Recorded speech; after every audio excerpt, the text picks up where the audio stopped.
Adam, great to see you back, Vidyamala. Good. So look at this, it's 7 o'clock. Susan, in my camper, Vancouver Islands. I hope that you're not too hot.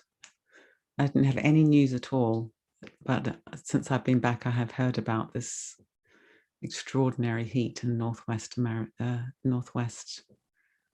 continent. Gail, good to join us again. Meg, hi from Todmorden. So glad to see you back, Vidyamala. And Barb's, Chester, great to be here. Leah, hi from Minnesota. Good to see you, Vidyamala. And Avi, hi from Manchester. The rain has stopped and the sun is shining. Well, that's always a lovely, rare thing in Manchester, where you're the ones where it's not raining. I used to live in Manchester, so I can say that and get away with it. Okay, so I'm not going to read out any more messages now because we'll begin the session, but we'll have a chance to chat again at the end. Yes, so for those of you who know me, you'll know that I've been away for 2 months. And for those who don't know me, I have been away for 2 months. And I was due to go to the Isle of Skye for 2 months for a solitary retreat. And a solitary retreat's where you are more or less on your own. I mean, I need some assistance physically, but the idea is to be with one's own mind, basically, and learn how to work with the mind in the conditions where there's fewer distractions. And didn't have digital. I did have my phone actually, and I did use WhatsApp very, very selectively because my sister-in-law's got cancer, and I decided that that was important to stay in touch with her. But no computer, no iPad, no emails, no news, no social media. So that was the plan anyway, 8 weeks. And then I had some health conditions that came up, some new health things that needed investigation. So that all, I had to cancel that. So that was a practice in and of itself. You know, I was going to do this big thing. And then, oh, no, I'm not going to do this big thing. And then I had anxiety, of course, about my health. I mean, there was a question whether I might have bowel cancer. I haven't, so that's good. I have got something that isn't of that order. It's something to do with my spinal injury and the effect on my bowel. That's might need looking at some point, but there wasn't a big crisis. That's good. So then it was like, okay, what am I going to do? I've still got this time off work. So I managed to book a yurt. There's a retreat center near us that I'm very involved in, a Buddhist retreat center, and they have a yurt in the field that no one stayed in before. So I was the first person. And Sona and a guy there did an amazing job of plumbing in some cold water into an outside sink, creating a disgusting compost toilet and things like that. So there I've just been in nature now for 4 weeks, got back yesterday, and indeed watched my mind. And Ollie asked, did I have a particular practice focus? So that's an interesting question because it's 24 hours a day. Maybe one's asleep for 7 hours. So that's a lot of hours. You know, what are you going to do with your mind? So what I decided to do for the first 2 weeks, my main practice focus was to do nothing. Just got reflection on my glasses. To really investigate the practice of doing nothing, because I'm a very productive person. It's easier for me to do tasks and be creative and produce things than to just be. And I know that some of my productivity is distraction. I know that. I've got pain in my body, so I have these compulsions to act, to do. And I really wanted to get underneath that. You know, well, what is behind those compulsions, and how can I just be with my mind in a more restful, peaceful way? And I've done a lot of solitary retreats before, and I've never really been ready to do the doing nothing practice. It's a much more advanced practice than even doing, you know, I could have done these very advanced visualization practices and wisdom practices, but even that I'm still doing. And I thought, no, I need to lie in my deck chair and be as comfortable as possible and look at the sky and settle. That was the sense that I really needed to settle. I needed to learn how to settle. And as we all know, it's been a big year. Yeah, it's been a big year. And although breathworks, I think we've done very, very well in the pandemic. We've managed well in the pandemic in all kinds of ways. You know, we haven't gone under, so that's good. But we've also managed well to stay quite positive and buoyant. But nonetheless, it's been very, very demanding. And then, of course, I had all this anxiety about my health. So I thought, oh, I just need to relax. You know, again, you know, relaxation is harder for me than achieving lots of things. So that was my first ambition, as it were. And then I thought that was very, very funny. I'm even making doing nothing something to do. So I thought, wow, God, you can learn quite a lot just looking at that, Vidyamala. You're even turning this into a goal orientation. Anyway, I did manage to settle. And I think I talked before I went away that my experience of retreats is the settling phase is often a bit unpleasant, because you're sort of settling down through the sludge, is how I describe it. You sort of realize, oh, I'm really tired. I've got this tension in my body. I've got to just release into that. I had a certain amount of that, but I think because I've been off work for 4 weeks already, there wasn't too much sludge to endure.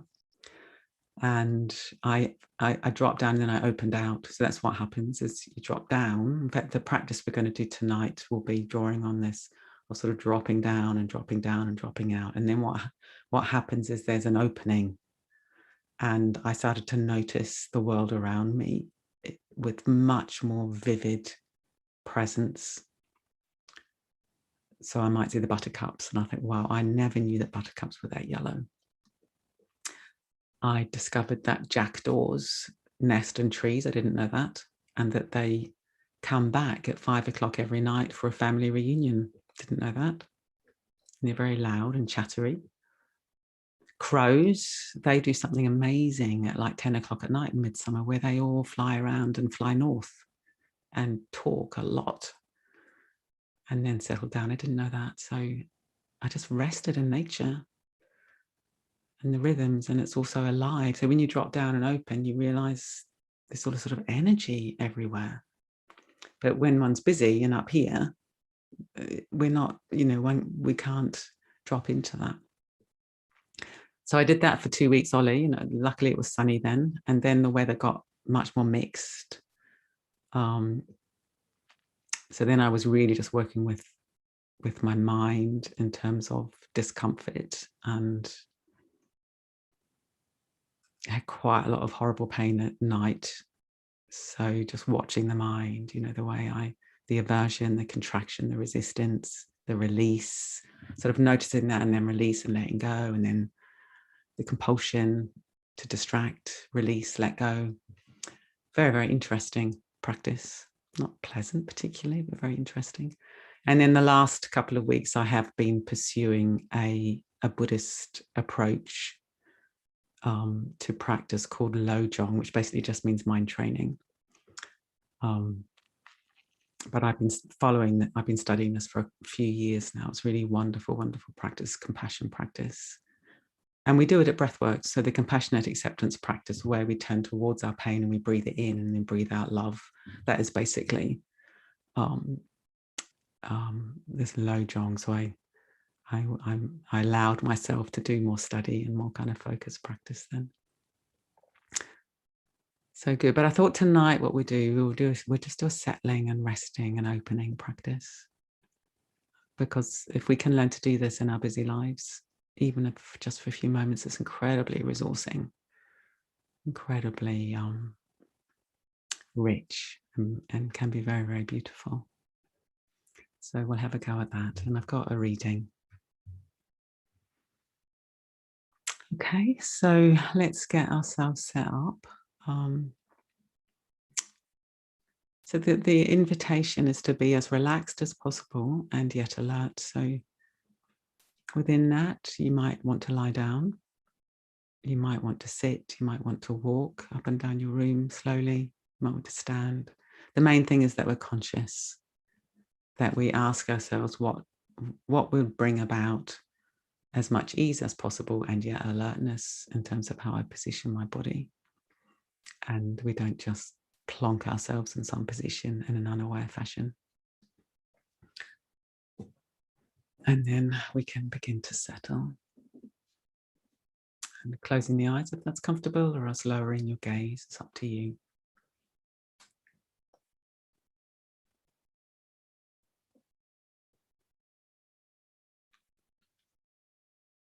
And let's just drop our awareness down deep into the body, to the contact between the body and the chair or the bed or the floor. Taking a slightly deeper breath in, and then on the out breath, releasing and letting go into this position.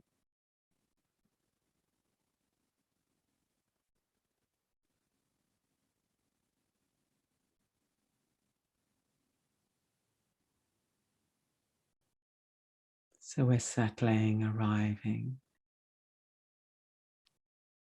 And let's allow the bed or the chair, the floor, the planet to support us. So very often we kind of grip onto the body, grip onto the mind. We have this embattled stance with life.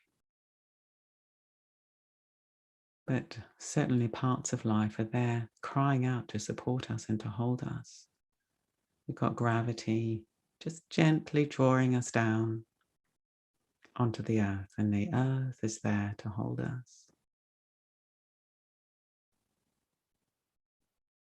So let's receive that support.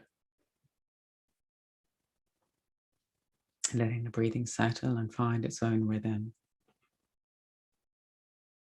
Expansion phase on the in-breath, subsiding phase on the out-breath.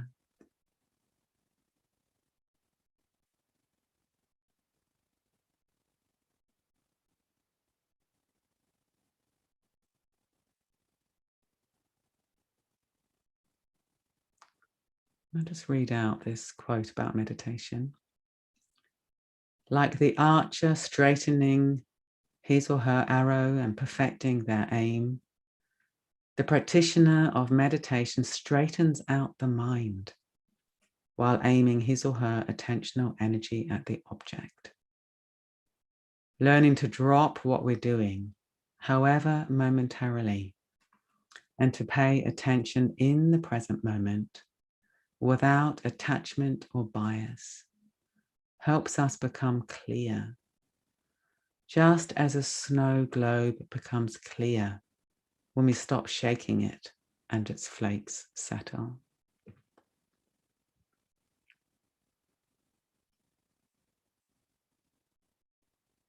So let's allow breathing in the whole body to become the object that we allow the mind to settle around. Like the archer straightening out the arrow.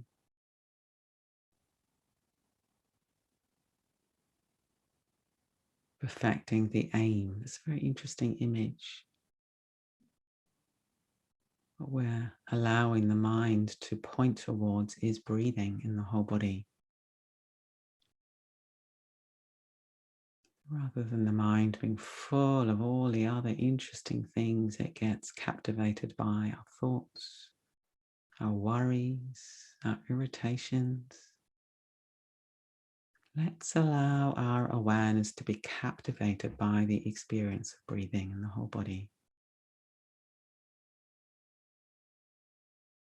Swelling, subsiding, swelling, subsiding.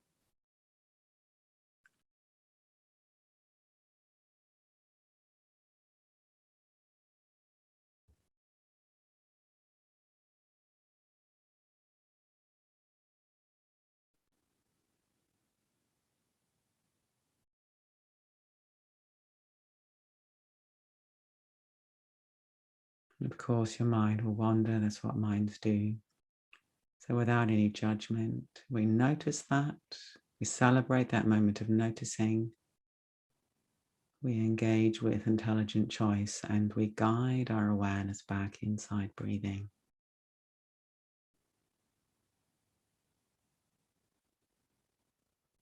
Feeling breathing in the belly and the chest and the back of the body and the whole body.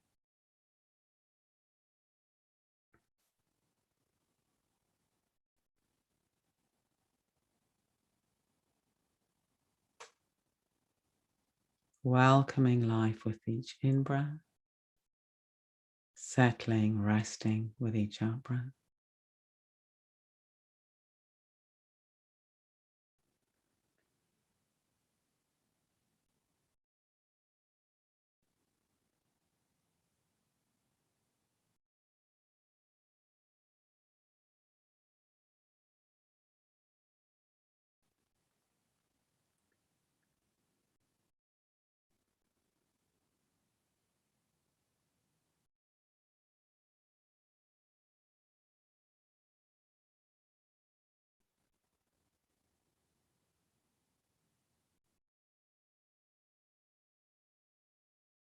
If your mind keeps being pulled away by pain or discomfort, see if we can let go of the battle and breathe with these sensations, including them in the practice, including them in breathing. We're giving our breathing a soft, kind quality, soothing the pain with the in-breath, the out-breath.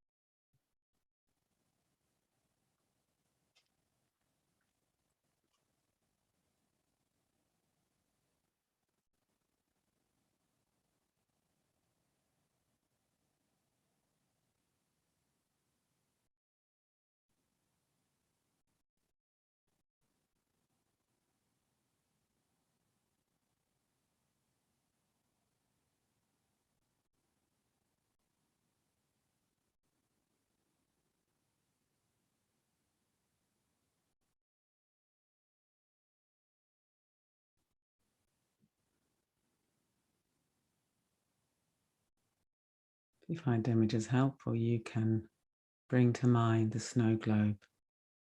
And it's shaking, all the flakes are flying about. But if it's left alone, if it's put on a surface, all the flakes settle and the globe becomes clear. So as we rest here, seeing if we can allow all the activity of the mind to settle a little bit.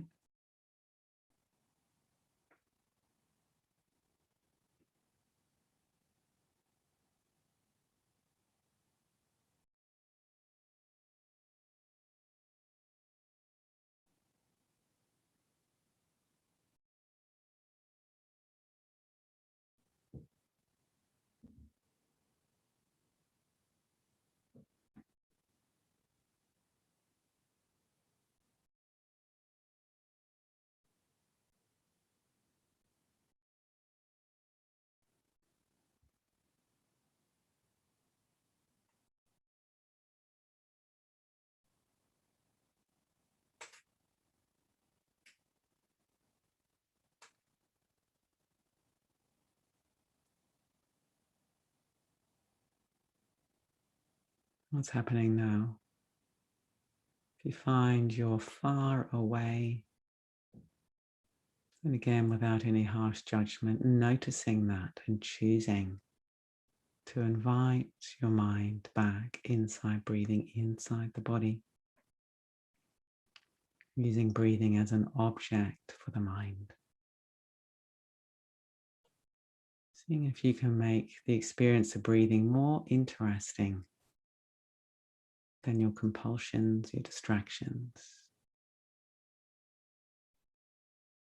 How many places in the body can you feel your breath?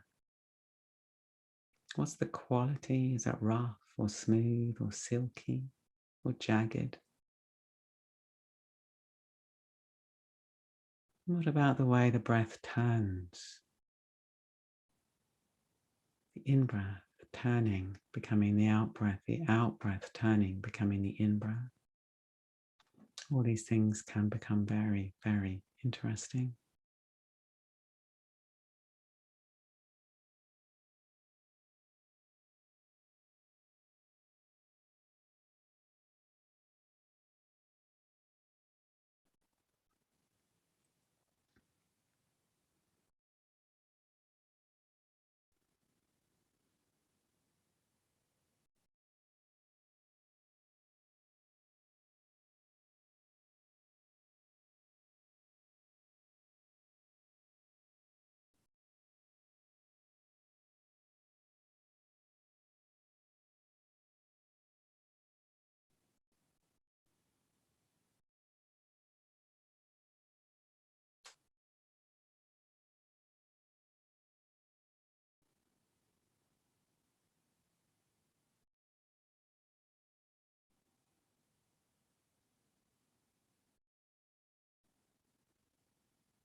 Asking yourself if you need to focus more or do you need to relax more? If you find you're a bit intense in a certain kind of way, maybe you've got a little frown because you're trying so hard, then just relax, open, soften. But if you're a bit drifty and floaty, then maybe you need to focus a little bit more precisely on the experience of breathing.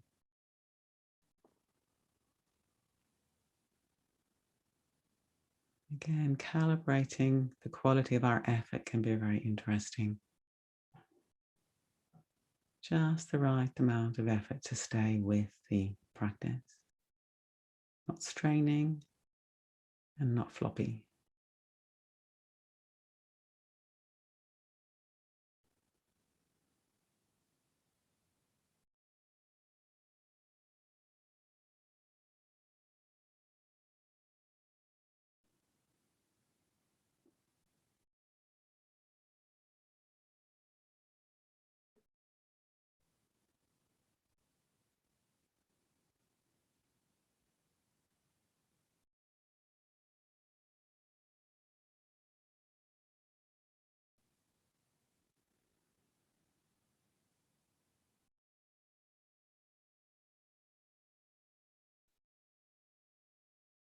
If you want to, you could refine your awareness a little bit more and find the sensations where the air first enters the body and last leaves the body. Maybe there's some very subtle sensations around the tip of the nose or the upper lip.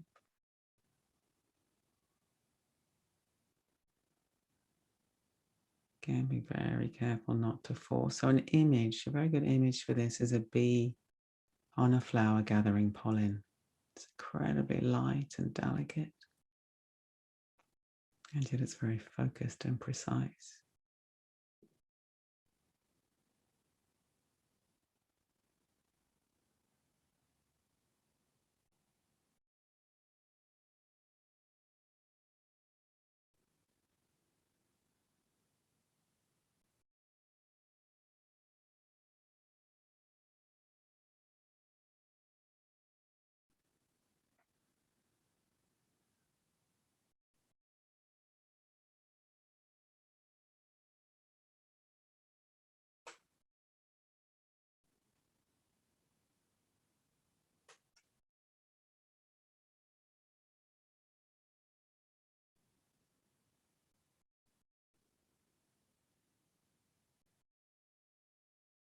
Again, you're trying too hard, in which case you could relax.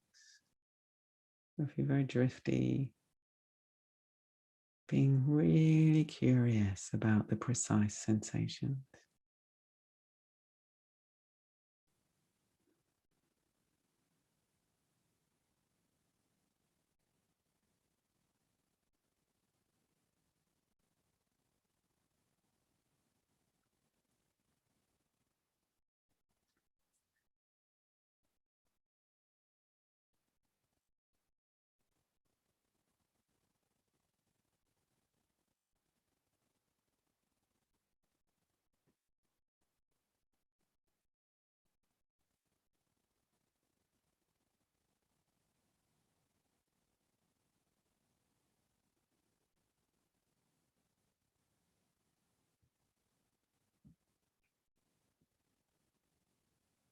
Now, for the last couple of moments, let's let go of any effort whatsoever.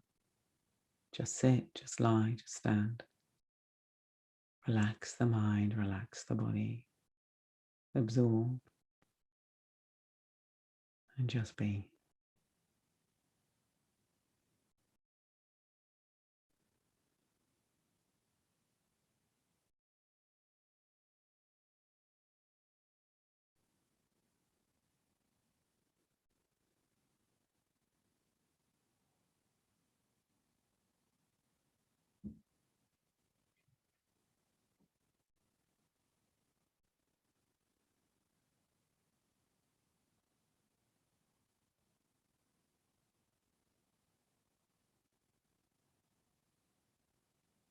Greeting all of our experience with kindness, with awareness, with presence, with rest.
When we're ready, we can begin to bring the practice to a close, opening the eyes and very gently beginning to move the body, maybe just the hands, the feet first of all. Taking deeper breaths, stretching if we want to. What's the body calling for?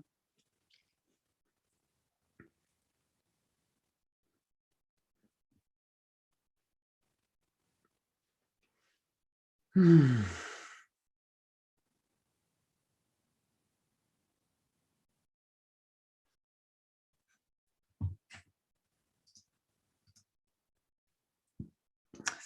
thank you all very much for joining me in that period of practice.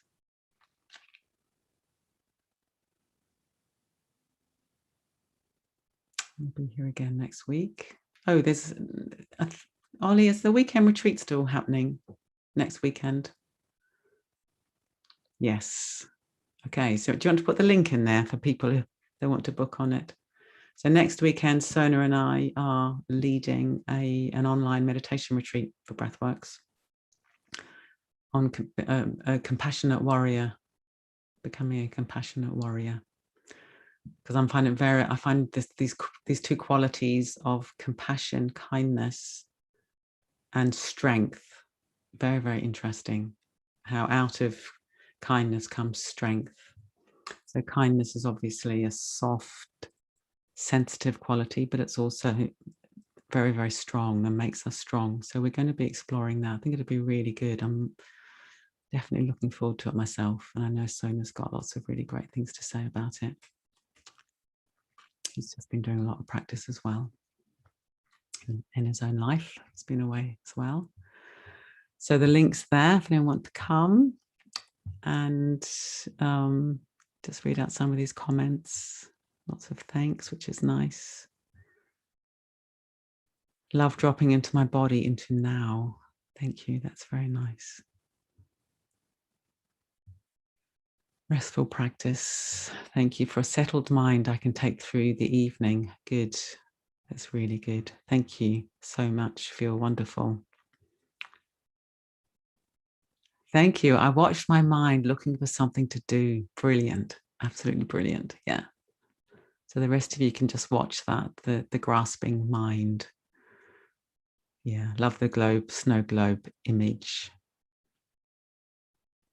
Yeah, very, very interesting. That because one of my real compulsions is reaching for my phone, which I think a lot of us have. You know, I have a bit of discomfort and I just reach for my phone. It's like feeding some other sense experience into my body. And I really, like at the beginning, I thought, okay, I want to come to grips with this. What is going on? You know, what's the process? And actually, this is quite interesting in terms of the compassionate warrior, because I thought I need to adopt the attitude of a samurai.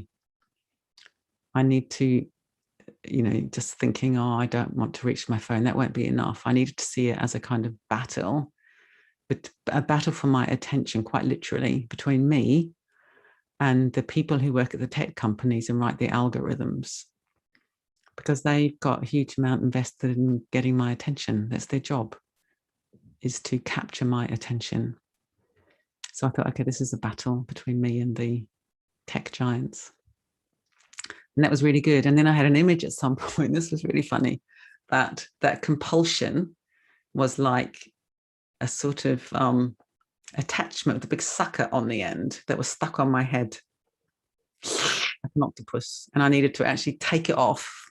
So I feel the compulsion and I would take it off, and then it just became this kind of this tiny little nothing bit of cord on the floor rather than this charge thing. So that was really good. So then you get an image of just pulling off these suckers off my head every time the compulsion arose.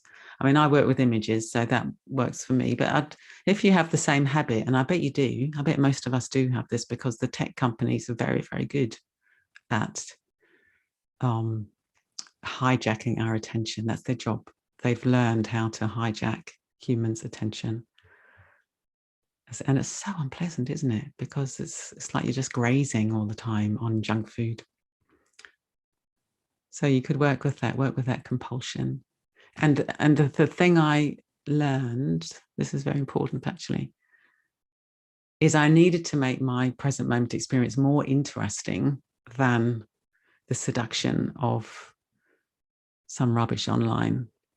Like actually just thinking I shouldn't do this, that's not enough. I needed to be more interested in the jackdaws and the crows and the color of the buttercups and the quality of my breath and what happens when the in-breath becomes the out-breath and the out-breath becomes the in-breath. That had to be deeply fascinating, because the mind goes to what it's interested in. So your homework for this week is to find out how can you be more interested in your direct embodied experience and the world around you than the compulsion to distract. That's your homework. It's a lifetime's work, and you'll just find you fail all the time. That's normal. So don't give yourself a hard time if you fail. But it's quite exciting. It becomes quite an adventure. Maybe we'll bring this into the weekend retreat as well. You know, how can we win the battle for our attention? It's a global battle that's going on right now. The battle for human attention. Okay, let's just see what other comments there are. Love the metaphors of nature. Resting back with the breath and sound of birdsong outside, so beautiful and peaceful. So that's a simple thing, isn't it? Listen to the birds. if there are any around. There's a lot of stuff around all the time that we just don't notice. So that again is your homework, is to wake up to what's around all the time. A very busy mind at work, very busy mind at present with work. This really help to clear the unhelpful thoughts. That's good. And then Ollie's put the event link in again for the weekend retreat. I think it's going to be, I'm seeing it as a great adventure, this weekend retreat. So hope some of you will come. Okay, so let's leave it there and see you next Tuesday. And then the weekend retreat is not this weekend, but the following weekend. And thank you so much for coming, and lovely to see you all. Very connecting. Good. Go well. Oh, now what am I supposed to do? Now you can unmute yourselves and say goodbye to each other. That's right. So much to remember, isn't there? Yes. Bye all. Bye-bye. Bye. Thank you. Bye everyone. Bye. Thanks, Davella. Bye, everyone. Bye. Bye. Bye. Bye. Bye. Thank Take care. you. Thank you. Bye. Bye. Bye.